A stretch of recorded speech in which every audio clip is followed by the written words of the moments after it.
So, what's up mga kalamon at kapatay gutom? Good morning, good morning, good morning, good morning everyone! Samahan nyo nga kami ni Vlogger Girl nyo guys na i-voice over itong vlog namin nung isang araw pa nga ito mga kalamon. Dahil nga naglakad nga kami ni Vlogger Girl nyo dyan dahil malayo nga yung napuntahan namin dyan guys. Kaya pagpasensyahan nyo na nga itong vlog namin ngayon ni Vlogger Girl nyo dahil napakahaba nga ito mga kalamon. So ayan nga guys, pero dito pa yan guys sa loob ng subdivision. O diba? Ang ganda bahay niyan.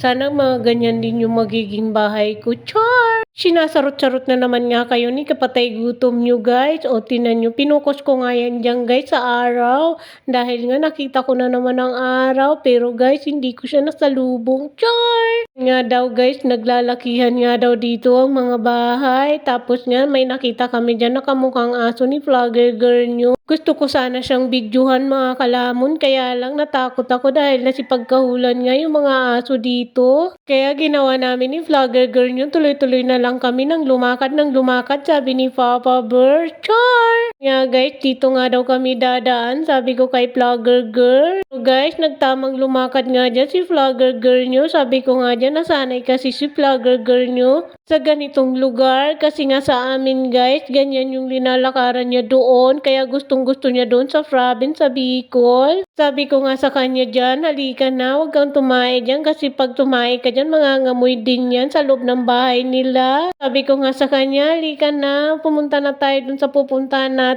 Dahil napakainit na nga yung mga time na yan mga kalamon. So ayan, magwiwi nga lang siya dyan. Naubos na ata guys yung mga uwiwi ni Vlogger Girl nyo dahil nga napakahaba nga ng linakad namin. O tignan nyo nga, ang laki-laki naman ng bahay na yan at maraming kotse dyan sa tapat ng bahay nila. Ata silang maparkingan sa loob ng bahay dahil napuno na ng sasakyan. Sana all maraming sasakyan. Char! Yan nga guys, tamang lumakad lang. Yan, pasensyahan nyo na nga na naman ako dito guys dahil bulol na naman nga guys ang person. Bulol-bulol nga si kalamon nyo at si kapatay gutom nyo. Kaya pagpasensyahan nyo na nga ako dito guys dahil utal-utal na naman tayo for today's video guys. Sabi ko nga kay Vlogger Girl nyo, no, dito na nga lang tayo pumunta. Pero yan guys, napuntahan na nga daw namin yan. Dito guys, sa pupuntahan namin, nadaanan na din namin to mga kalamon. Kung nga kay Vlogger Girl nyo, dito na lang tayo dumaan sa maraming manok para manghuli tayo ng manok para gawin nating tinula. Char! Kaya namin yun manghuli guys. May nakasunod sa amin na tao. Ayan guys, inihila ko nga dyan si Vlogger Girl nyo dahil tamad na nga siya at pagod na nga daw sa maglakad. Nabigla siyang napahinto, kaya ang ginawa niyo, wala na nga lang siyang magawa mga kalamon. Sinundan niya na nga lang dyan si ate. Yun guys, hindi namin kilala. Sumunod lang siya dun sa babaeng yun. Char!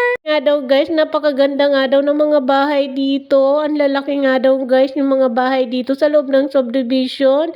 Lahat na ata ng sulok ng subdivision na to guys, napuntahan na namin ni Vlogger Girl nyo. Kung nga yan dyan guys sa malalaking bahay para makita nyo na kung gaano kalalaki ang mga bahay dito. Sa inyo mga kalamon, pwede kayong bumili ng mga property dito sa loob ng subdivision. Kasi guys, ditong mga bakanting lote, pwede kayong bumili dito ng property, gawin yung rest house, gawin yung bahay bakasyunan.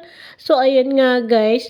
O, diba? Pinukos ko pa dyan. So, ayan nga guys, yung doon daw guys sa dulong yun, napuntahan na nga daw natin yun. Dahil yung mga nauna namin vlog ni Vlogger Girl nyo, doon kami galing. Si Vlogger Girl nyo guys, wala na siyang ginawa. Bawat daanan namin, winiwiwian niya. Sabi ko nga sa kanya, wala ka naman na mailabas, huwag ka na magwiwi. Char! Tapos may dumaan nga dyan guys na sasakyan. Ibig sabihin ko, ito nga tayo guys. Ang ibig kong sabihin, nakita kami ng sasakyan na yan dyan na dumaan. Baka sabihin niya, ano ba yung ginagawa ng babaeng niya? Wala na siyang ginawa kundi mag-video-video dyan. Char! Guys, pinukos ko nga yan dyan dahil nga doon daw kami galing. Doon.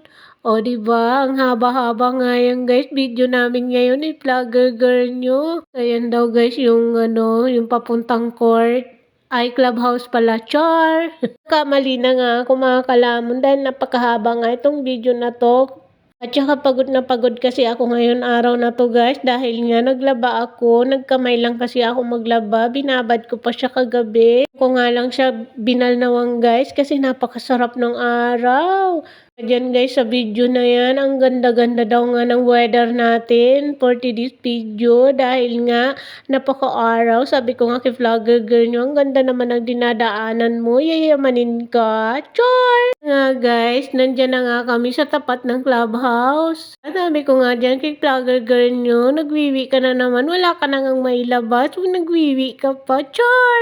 Nga guys, sabi ko nga dyan, ayan nga daw ay may ganda rin yung bahay na yan. Tapos, ayan, sabi ko nga dyan guys, kay vlogger girl nyo, dito tayo pumunta sa tapat na yan ng court, o diba?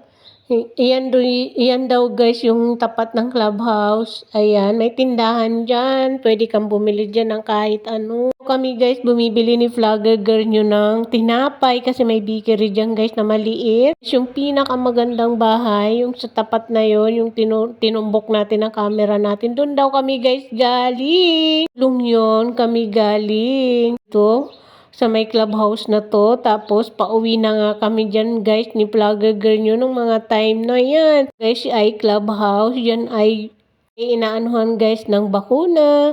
Tapos, mga nagbubuto. Dyan guys ginaganap, tapos yan daw magandang bahay, yan din nga daw guys maganda rin pero luma na siya. Over ko nga pala ito mga kalamon kasi maraming asong nagkakakahol dyan sa video namin ni vlogger girl nyo.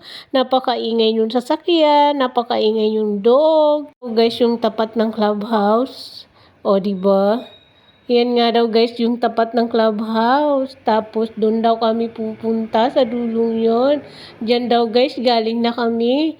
Yan, kanto na yun, dyan daw kami galing. Tapos siya magandang bahay. Doon din daw guys, di pa natin napuntahan yun. Someday pupuntahan natin yun, mga kalamon. Nga daw guys ay bahay ni Roderick Paulati, yung pinokos natin kanina. Hindi ko nga alam mga kalamon kung nasaan na si Roderick Paulati. Wala na kasi kaming nakikitang artista dito sa loob ng subdivision. Girl nyo, gusto nang pumasok doon guys sa clubhouse. Tamang wiwi na naman siya dyan. Sabi ko nga sa kanya, ano bang ginagawa mo nanak? Wala ka nang mailabas. Kasi guys, ang layo-layo na talaga ng linakad namin. Paikot-ikot lang kami ni vlogger girl nyo kung saan-saan lang kami nasuot ng mga time na yan. Nga daw guys, yung forest na nakita nyo nung nakaraan vlog natin dahil nga pumunta rin kami dito. Doon daw tayo galing, tapos malalaking puno dyan. Sana daw kasing laki ko yung puno na yan. Kaya naman, kung ganyan ka kalaki, kaya hindi ka na maabot ni vlogger girl nyo kung ganyan ka na kalaki, patay gutom. Kaya guys, nasa tapat na nga kami ng simbahan. Sinasarot-sarot ko na nga kayo ng mga TikTok. Bulol-bulol nga ako dito mga kalamo. Pagpasensya nyo ng mga bulol ko dyan, mga utal-utal ko dyan. Kasi nga, ang haba nga nitong binoise over ko, nakahagard ng person. Dahil pagod na pagod nga tayo sa paglalaba. O yan na nga daw guys, yung tapat ng simbahan. Sabi ko nga dyan mga kalamon at kapatay gutom, buti pa dito kay Papa God, Pasko na. Guys, may talisay daw dyan na malaki, may puno na saging, tapos mga bahay. Ayan, pauwi na kami. Tapos naglalakad dyan si vlogger girl nyo. Tamad na nga yan guys si vlogger girl nyo lumakad dahil nga napakahaba daw kasi ng linakad namin. Wala na daw kasing ginawa ang mama niya kundi ilakad siya ng ilakad. Napakalayo ng pinuntahan namin. O yan guys, bawat dinadaanan namin dito, parating maraming sasakyan sa tabindaan. Wala na ata silang maparkingan sa loob ng bahay nila. Dito na lang sila nagpa-park sa labas. Yan nga guys, pinukos ko na naman siya dyan. Yan daw sa kanto na yan kami pupunta dahil yan ang pauwi sa amin. Naman dito guys, pwede kang lumusot kaya lang dito yung napili namin. Ko nga sa inyo mga kalamon, yung galyang diyan sa probinsya, sa Bicol, halaman dito, 'di ba nakita niyo yung halaman na yon? Kami galing guys, o yan, pinukos ko na naman siya sa mga bahay para makita niyo kung saan kami galing. Yan nga, pati yung ulap, di rin nakaligtas, kipatay gutom yun dahil pinukos niya rin. Sabi ko nga diyan, ang ganda-ganda talaga ng araw, blue-blue, at white-white yung araw, tapos ayan yung araw, hindi ko nga lang daw yan sinalubong, kundi binidyoan ko dyan siya guys, nasa taas nga yan, char! Yun nga mga kalamon at kapatay gutom, masarap daw maglaba ngayon dahil nga napakasikat-sikat ng araw, ang sarap-sarap, char! Nga mga kalamon, sabi ko nga dyan, madali ka makapagtuyo ng sinampay mo pag ganyan ang araw, walang ulan. Pero guys, nakaka-haggard naman talaga ang araw. Sana yung araw, kaya lang guys, ang init-init, hindi na pwede kang magbabad sa araw, kahit mga 2 oras o 3 oras guys. Guys, 1 oras pa lang kami naglalakad ni vlogger girl nyo, nahahagad na ako sa araw. Masakit na niya sa balat, 7 o'clock pa nga yan guys ng umaga. Guys, napakasakit na talaga sa balat yung araw, pero wala tayong magagawa, yun ang binigay sa atin ni Papa God. Binigay sa atin ni Lord, tanggapin natin, huwag tayong magreklamo. Naman, nagre-reklamo tayo, sasabihin na naman natin, bakit kaya umuulan ng umuulan? May bagyo ba? Char! Ganun tayo mga kalamon. Pag umulan, nagtatanong tayo kung may bagyo, kung may mali ba ang panahon. Char! Sinasarot-sarot ko nga kayo dyan mga kalamon, kung ano-ano na nga lang ang nasasabi ko sa inyo. Kaya sabi ko nga dyan, bilisan mo na nga vlogger girl dahil haggard na ang mama mo. Haggard na talaga ako mga kalamon, mag voice over. Akong magagawa dahil gusto ko itong ibigay sa inyo mga kalamon. Wala kasi kaming ganap ngayon ni vlogger girl nyo. Dyan tumabi kami, kaya lang sa tabi din namin tumabi yung sasakyan. Papasok din pala sila dun sa tapat na bahay. Sa kanilang bahay pala yung kaya sila huminto.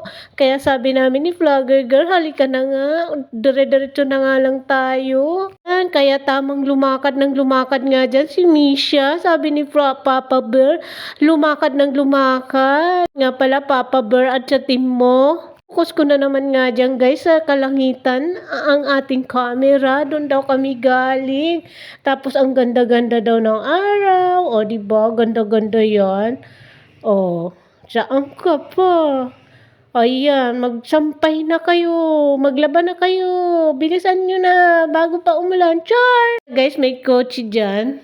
Ayan nga daw guys, ay wala pang may-ari ng pinaparkingan na yan ng pulang kotse. Pwede nyo nga daw yan bilhin. Ayan. Nandito na daw kami, malapit na kami. O, yun ba? Garden ko yan. Ngayon mga kalamon, tapos ito na kami sa loob. Nasa loob na kami ng bahay. O, diba? Ayan si Jake. Ayan daw si Suto. O yun, si Soto guys, ayaw niya talagang lumabas ng bahay kasi nga, natatakot siya sa labas. Si Jake naman, gustong-gusto lumabas sa kasi vlogger girl nyo. Kaya yan, sabi ko nga dyan, hanggang dito na lang ang vlog namin ni vlogger girl. Kaya mga kalamon at kapatay gutom, kung hindi pa po kayo dyan nakapag-follow sa aming page, sana i-follow nyo po kami at supportan nyo po kami sa aming vlog. I-like, i-subscribe nyo po kami sa aming munting channel, YouTube channel, TikTok, and Facebook. Maraming salamat. Bye-bye mga kalamon at kapatay gutom, madlang people. Bye! I love you all.